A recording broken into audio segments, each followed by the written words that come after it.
their companies were restructured and absorbed by some of the others. Now, two cases in point are the Ocean Trek organisation, which built a superb range of large luxury power catamarans, and the Southern Cross organisation, which was established by Mike Gore in the late 80s. And I was very sad to hear of the death of Mike Gore, who was really quite a character in Canada recently. And as a result of the demise of Mike's empire in Australia, so the Southern Cross factory was simply shut down for quite a long time. About the middle of 1994, a gentleman named Kerry Bailey came up from Tasmania, and Kerry purchased all of the assets of Southern Cross, including the freehold of the large factory at Mollendina on the Gold Coast. He also acquired the assets of Fastlane Marine, and Kerry has recently acquired the assets of Ocean Trek. Now that puts three of Australia's major brands of boats under the one roof, being built by the same manufacturer. Kerry has mounted an extremely aggressive overseas marketing campaign. He's also cranking up and marketing all of the boats again in Australia, and there are orders on the board, which makes me very happy. It's nice to see that this new venture, which was risky at best, is working extremely well. And he's also in the process of looking at re-engineering some of the boats to make them more relevant to the 90s. Now, that can only be a detailed exercise, because boats that were built in the 80s or the 70s or the 60s, as far as their basic ergonomics and structural strength and seaworthiness are concerned, are just as relevant today as they were back then. But trends change as far as interior decoration is concerned, people's requirements change as far as electronic fit-out is concerned, and of course there are new electronics coming on the market all the time. And Southern Cross are looking very carefully at simply updating these boats to make them relevant to the 90s. Now, one of the most successful boats in the Ocean Trek range was the Ocean Trek 41. They started off with a large 52, a superb, magnificent vessel, and Ocean Treks have been exported all over the world, the 52s. Then came the Ocean Trek 41. We took a look at it a little while ago, and due to the fact that it's now available again, I thought it'd be a nice idea to have another look. Let's have a look at Stowaway. By the way, before we get into the qualities of the boat, I should just mention that Southport Seaway crossing is not typical of the sort of waters the boat is likely to encounter. In fact, these were shot at exactly the same time and show how it smooths out once you get outside. But it also shows that the boat's big and beefy enough to be able to handle extremely rough weather. The only obvious effect on the boat, of course, is the fact that you have to slow down a little. But all this was shot offshore, and you can see how well the boat is running.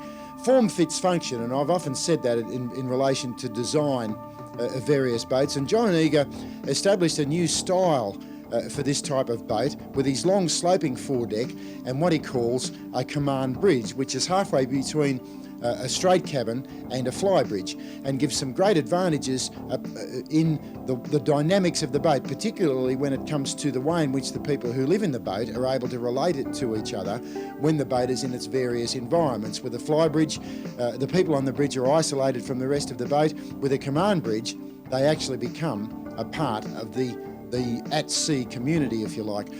The other aspects of the design are, again, form fits function.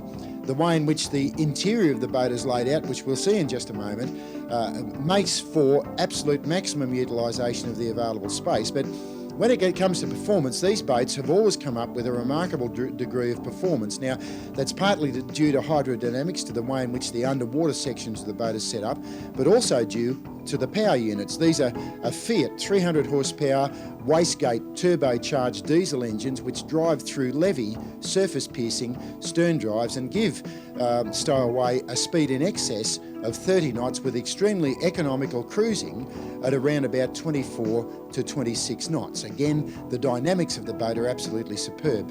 The interior is set up in such a way that the boat represents a truly luxurious penthouse standard apartment on the water. Her catamaran configuration, allied with the broad beam that brings along, gives her extreme stability both longitudinally and laterally when she's at rest or underway, so that enhances the comfort of the people aboard. And if you look at these shots of the bathrooms, the en-suites, the galley, the command bridge, the saloon and the major living areas, you'll get some idea of the totally uncompromising approach that John Eager takes to the fit-out of his boats. All of the timber is silver ash, and that again was a pioneering move for John Eager several years ago with the first of the 53-footers, and it's been followed by quite a few other manufacturers in this country, getting away from the fairly sombre and dark appearance of traditional teak. Worktops are made from a special fire-resistant laminate surface which is colour coordinated with the rest of the boat. You have large refrigerators, microwave ovens, a full range of interior and exterior appointments to make this boat an express luxury mobile floating penthouse, if you like. She's capable of cruising to the Whitsundays and back within an acceptable time, making the utilisation of average holiday periods perfectly acceptable for a trip from, say, the Gold Coast to the Whitsundays and back within a 2-week holiday period. She's extremely economical to run due to the efficiency of both the Fiats and the Levy stern drives, and she certainly is a pleasure to own with that superb styling, appearance and the full colour coordination right throughout the boat. We'll be back right after this break.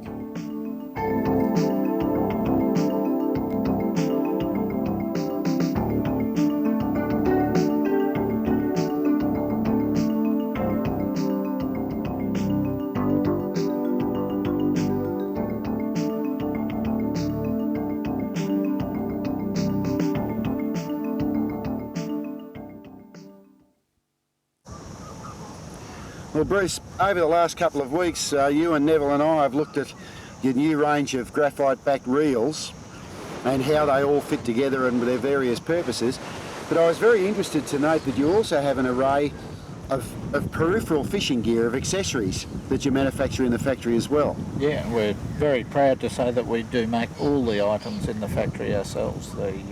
Right down to the cheapest form of fishing is a little hand caster that we all probably These started little fellas, with either a Coke bottle or a hand caster. Yeah, they go from the, I'll just turn those over there, they go from the smallest to the largest. I must admit I do a lot of fishing with these. Yeah.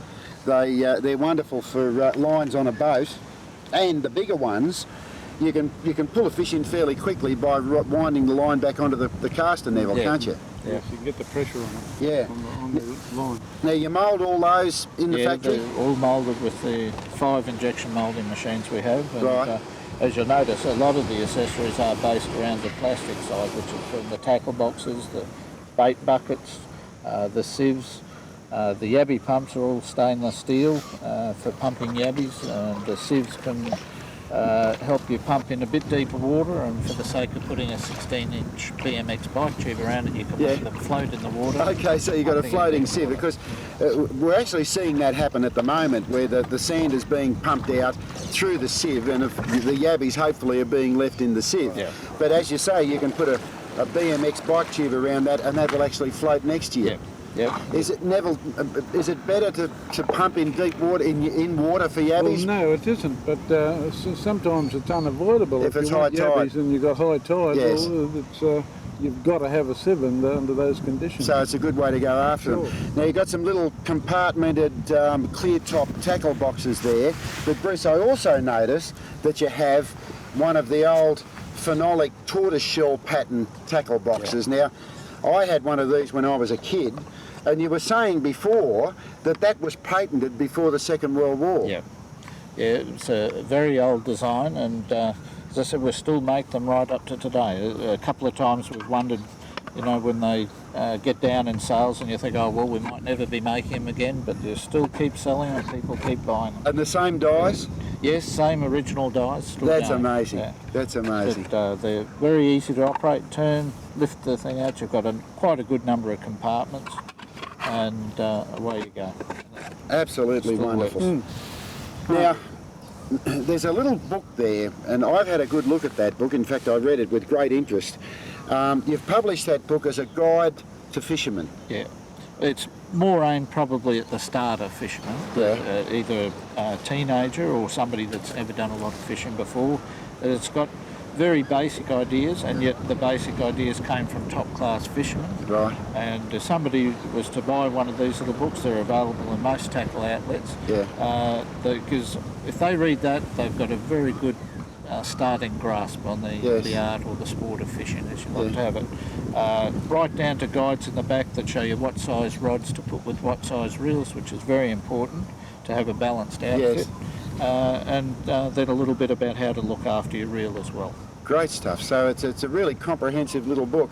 And talking about sizes, you were talking about sizes before. You've got an Alvey legal size rule there with all the species and their sizes on the back. Yeah. That's becoming more and more important to know that the fish that are in your creel are legal, because the chances of getting nicked for having illegal fish are increasing all the time, aren't they? My word. Yeah. Well, Best thing these days. not only for that, but the other reason is to see that our children and their children all still have some fish left Some in fish the to ocean catch. And Yes. it's very important to only catch the right size fish and only keep the right numbers of Yes, fish. and put them back in good order and condition when you do catch one that's undersized. I also noticed the last one I saw of these was a piece of metal wrapped around with a bit of broom handle with a couple of nails in it. That's a fish scaler, a wonderful application for that type of plastic, Bruce. Yeah, no, and it's not as hard on your fingers if you won't cut yourself with this like you would with the metal one. And they don't rust. They don't rust, no. And yet, being out of plastic, they still do quite a good job on undoing the scales off the fish without any trouble at all. Well, Bruce, I have to congratulate you. Just one more point I wanted to make. This is a little bait box that goes on the same belt that the rod holder goes on. If you'll just pick it up there, Neville, that just slides onto the belt through these things in the back here. But as you commented, it's big enough to take a decent sized pilly and quite a handful of them. The other aspect of it is, Bruce, you tell me it's got stainless steel hinge pins, and when you close the lid, it's self-locking, over-centre self-locking. Yeah, it clips down, then if you want to press on it, it's got a positive to lock it up as well, positively. which is quite handy if you're fishing in large waves. And sometimes you don't want the top washed up. No. But the biggest thing is there's no other bait bucket on the market that has the stainless steel hinge pins. It will last literally for a long, long, long time. Well, I think it bears out the old feeling, which I think is probably diminishing in this country, that Australians make wonderful manufactured goods. We really do. We have a perception of quality which is shown in everything that Australians make, and we don't get that from imported goods. Now, just another point too, you'll find that anything that Alvey does, it's thought of by fishermen, built by fishermen. For fishermen. For fishermen. Yeah. As in Bruce. Yes, well, I know you're a fisherman, Bruce. Well, we feel that's been one of our big strengths over the year, being a local manufacturer in Australia. We do get feedback through retailers and through fishermen writing to us, telling us what they want, what they'd like to see changed in their lines or improved, and then we do our best to do it. To make gear for Australian fishermen, for Australian conditions. Yes. Bruce, I want to congratulate you. The Alvey story over 75 years is a spectacular one. You've got 40-odd people working in the factory there doing a superb job of making, as we just said, fishing gear that's for Australians and relevant to Australian conditions. We look forward to featuring them in the future on the show. Thanks, Bruce. Thank you, Chris. And thank you, Neville. No worries. We're going to use some of this, eh? My word. I always do.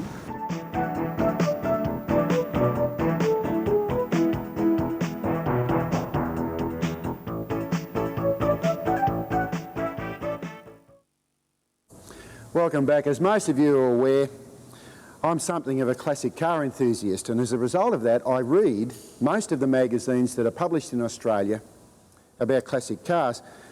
And I've become very concerned in recent months over some reports in these magazines which say that it's planned to eliminate leaded petrol from the Australian scene by around about the end of 1996 or 97.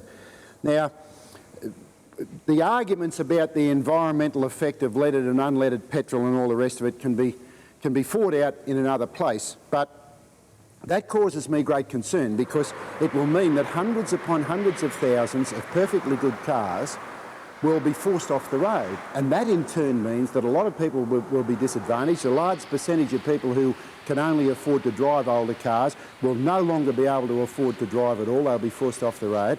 And all of these perfectly good cars will be eliminated from the Australian scene. Now, Australia built some of the best cars ever seen between the mid-60s and the mid-80s, including cars such as this Holden Statesman, Ford Falcons and cars like that, which have, in reality, probably a 30-year effective life. And cars that were built in the 70s and the early 80s should, with reasonable maintenance and with reasonable availability of spare parts, still be good cars and still be drivable for another 15 or 20 years. Now, it seems on first glance that there are only two alternatives for powering cars, either leaded or unleaded petrol.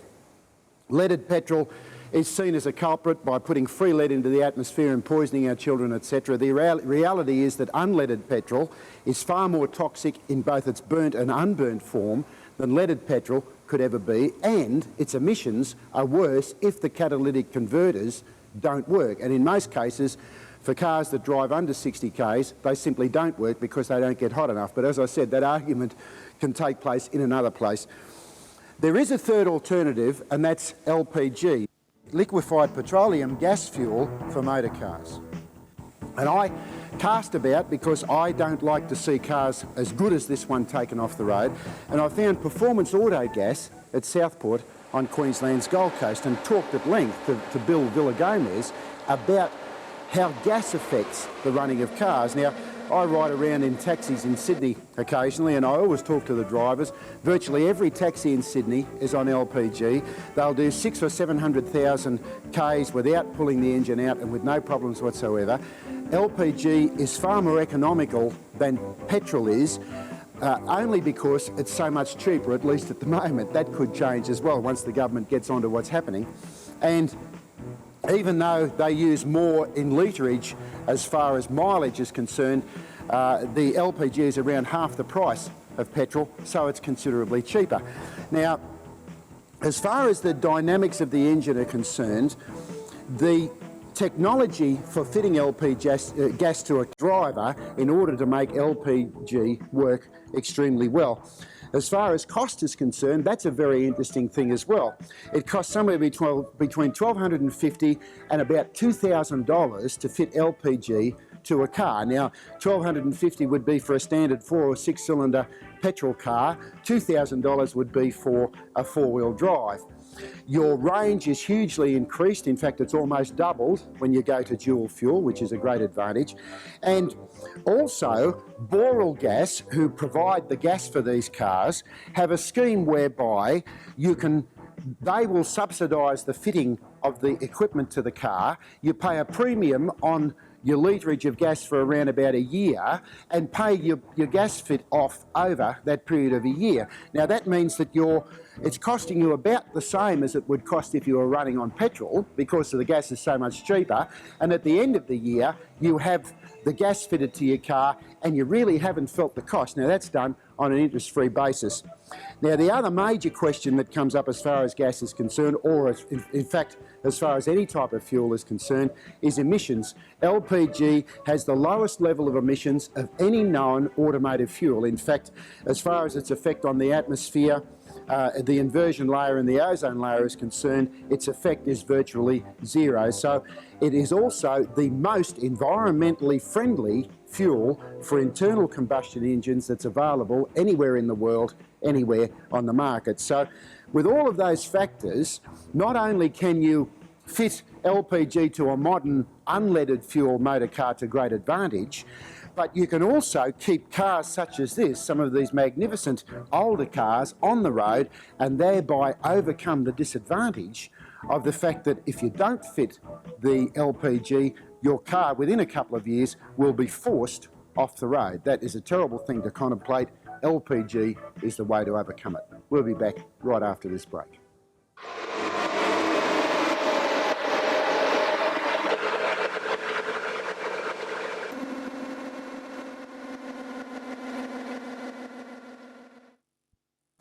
Welcome back. Now I know that seeing all that wonderful Alvey fishing gear over the last 3 weeks or so must have made your mouth water, so Bruce and I got together and we've put together 2 introductory starter packs, if you like, of both estuary and surf fishing gear. Now here are the details.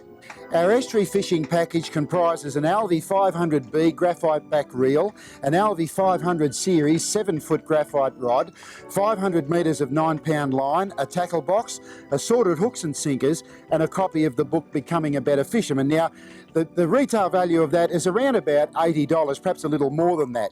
You get it from us for $69.95, but that's not all. We will also add a copy of the Chris Conroy and Nev Howard Big Dude Boating and Fishing video, which is 71 minutes of fishing and boating action worth $39.95, and a copy of my book, Chris Conroy's Boating the First Step, which is worth $14.50. The total pack value is $134.45 for only $69.95. plus $14.50 for packing, postage and handling, and the rod is sent to you in a PVC tube for safe handling. Our beach fishing package is equally good value. It's an Alvey 600B graphite back reel, an Alvey 600 series 10-foot 6 graphite rod, 500 metres of 12-pound line, a rod holder and bait box belt, and a copy of the book Becoming a Better Fisherman. Now, the normal retail for that package is around about $165. From us, you get it for $149.95. On top of that, we will throw in a copy of the 1994 Toyota Fraser Island Fishing Expo video, which has been lauded all over Australia as one of the best videos of its type ever seen. That's worth $39.95. And a copy of Chris Conroy's Boating the First Step, worth $14.50. Now, total pack value for that is $220. You get it from us for $149.95 plus $16.50 packing, postage and handling, and the rod again is packed in a PVC tube for safe shipping. Now, you can order by calling us with your credit card or give us a call and we'll give you the instructions to send a cheque or a money order. The phone number is a free call. It's 008 804 857. Now, they really are top value packs. We've fought long and hard to get the price as low as we possibly could. They are tremendous value. That wraps us for another week. See you next week with another show. In the meantime, take care and safe boating.